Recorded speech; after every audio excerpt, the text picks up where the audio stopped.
Okay, welcome back, geometry students. This is our geometry review video number 3, leading up to the exam. And for this video, we're going to look at some of the review questions that deal with conditional statements. And you should know those are if-then type statements, if-then. Conditional statements, the whole idea of Euler diagrams, even though it looks like it's spelled Euler, it's pronounced Euler diagrams, which are AMS, which illustrate conditional statements. The whole idea of a syllogism, which has various premises and a conclusion. And these are the basis for our direct proofs, which we do mostly in this class, direct proofs. And the whole idea of a theorem, A-O-R-E-M, which is a statement proved. Statement proved using previously accepted statements. Previously accepted statements. Okay. So let me minimize this. Let's pull up a new screen and look at some of our review problems. Problems 6 and 7 give us our form for a syllogism. If A, then B. If B, then C. Therefore, A implies C. So again, premises up here. Each one is a premise. The plural of premise is premises. And the bottom is conclusion. You'll see this 3 dots, meaning therefore, in a lot of proofs. Okay. Could this conclusion ever be false? Well, that's an interesting question. If the premises are true, if this one's true and this one's true, then the conclusion must be true. Must be true.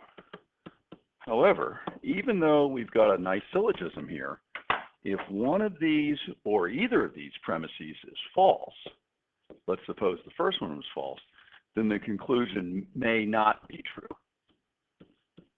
May not be true. It could be, but we don't have any way of telling. Okay, so the only way to guarantee a true conclusion is to have 2 or more true premises and reason deductively in a syllogism like this, and you'll end up with the conclusion. Okay, so let's see, 8 and 9. What are statements called that we prove true by using logic? Okay, so we talked about that. That's the theorem. There's lots of theorems in geometry. The Pythagorean theorem is probably the most famous, and we use that in lots of different situations through algebra and trig and calculus even. Pythagorean theorem: if a right triangle has legs A and B and hypotenuse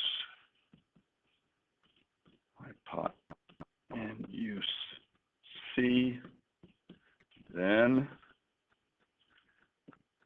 A squared plus B squared equals C squared. Okay, so a typical conditional statement. This is the hypothesis, not to be confused with the hypotenuse. Okay, and the hypothesis is the first line of our conditional statement. And the conclusion is down here. Okay, so if, then. And this is a theorem which has been proved. We actually prove it later in the course, but you should certainly know that. Are there any things that we assume to be true that are not proved? Absolutely, because we can't prove everything. So statements assumed true, given certain names. Sometimes we'll call them postulates. postulates. For example, in problem 14, it talks about what postulate tells us that the insect won't tip over if it has 3 legs on the ground. Well, that was the postulate. I forget the number, not important. 3 points determine a plane.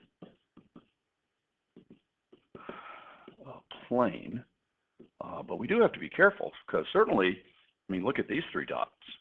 They determine a plane. Insect won't tip over. But suppose the insect decided to walk on, let's see, this dot. Suppose we put it there. This is sort of a silly way we walk. What would happen to the bug? Well, it'd probably tip over, right? One way or the other. So this particular postulate always talks about 3 non-collinear points determine a plane. Okay, so yeah, statements assume true are postulates. We won't prove that one. Other statements assume true are sometimes called definitions. Definitions. For example, I might ask, what does collinear mean? Collinear. Well, that's a definition. You'll look in the text and you'll see points are collinear. 3 or more points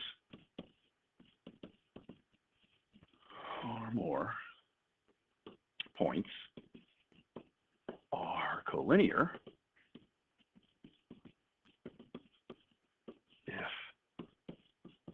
there is a line that contains them all.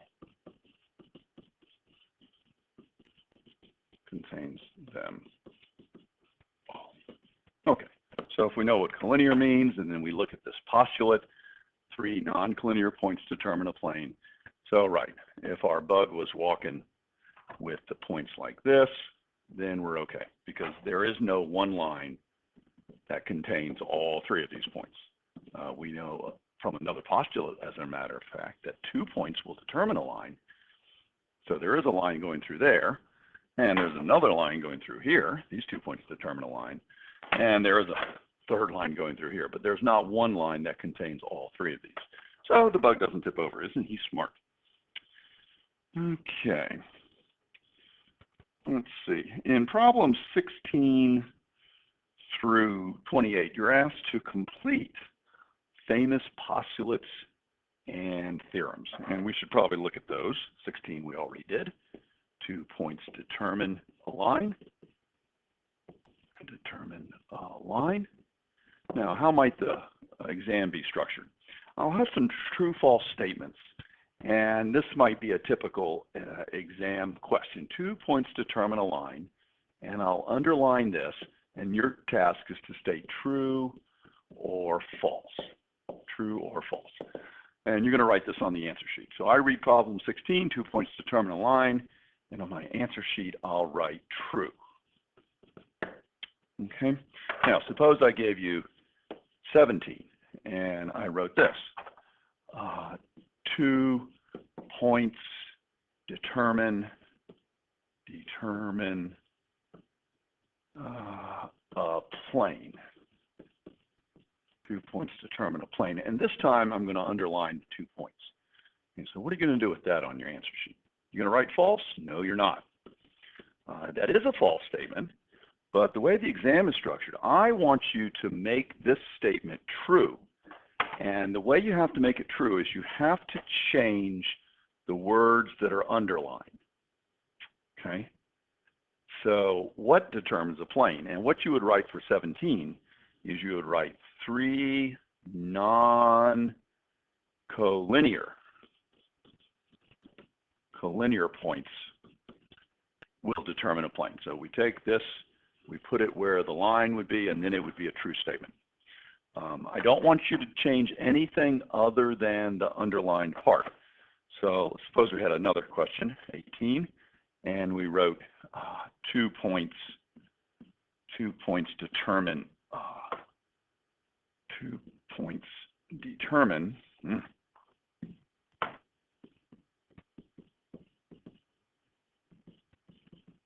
a plane. And for this statement, I have the plane underlined. Okay, 2 points. Oh, well, that's a false statement So what would I have to do for problem 18? I would have to go over here and replace this underlined word with a different word or words that make it true. 2 points determine a line. Okay. So yeah, you'll see some problems like this where statements will be true or false. If they're true and they're true all the time, simply write the word true. 2 points determine a line. Good. If the statement is false, 2 points determine a plane, like this one here, number 17. 2 points determine a plane, that's false. I don't want you to change this though, because that's not underlined. I need you to change what is underlined.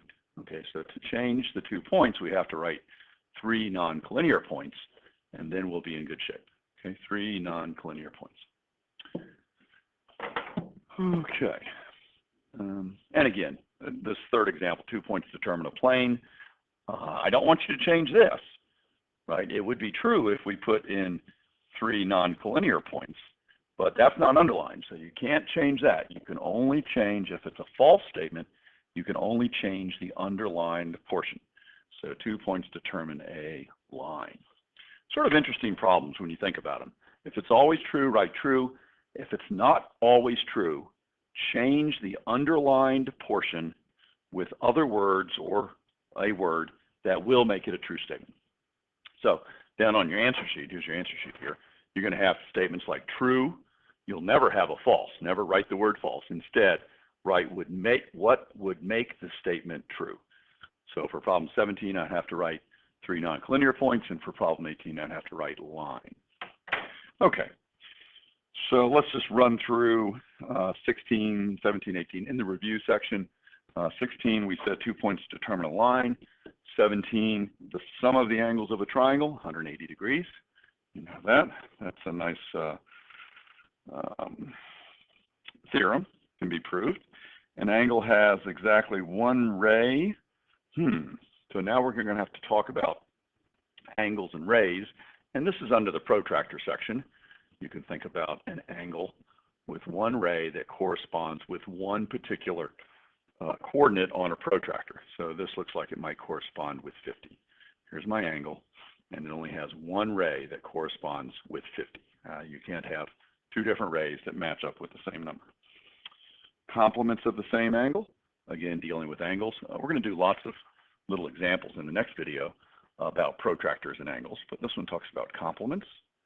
Complements of the same angle are equal.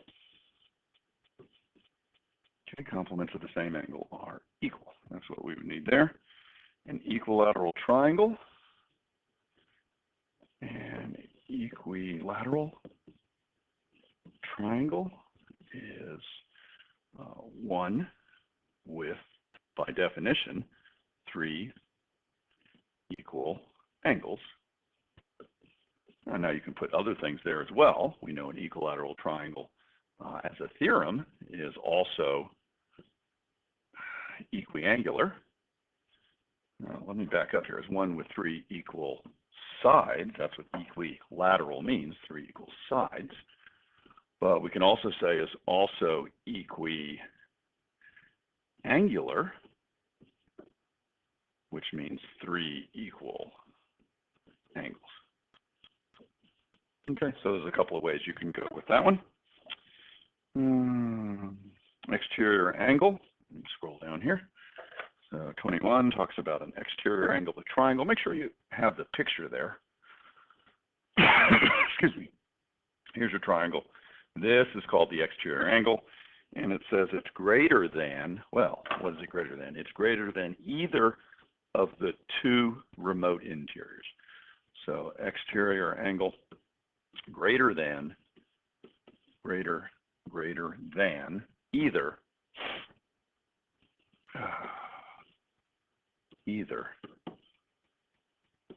of the 2 remote interior angles. Okay, obviously in this one, this picture I've drawn here, this exterior angle is obtuse, and it's obviously greater than these acute angles. But it would also be true even if the exterior angle was not acute. Suppose we had a triangle that looked like this. so here's our exterior angle. Now it's acute, but it's still bigger than these two remote interiors. Okay, so it's going to be larger than both of these that are far away from it. Obviously, not larger than this one. This one here is obtuse, and the exterior angle is acute. But yes, the exterior will be larger than either of the two remote interiors. Okay, now we've been running 15 minutes. Let's go ahead and stop this one now, and we'll pick it up on another review.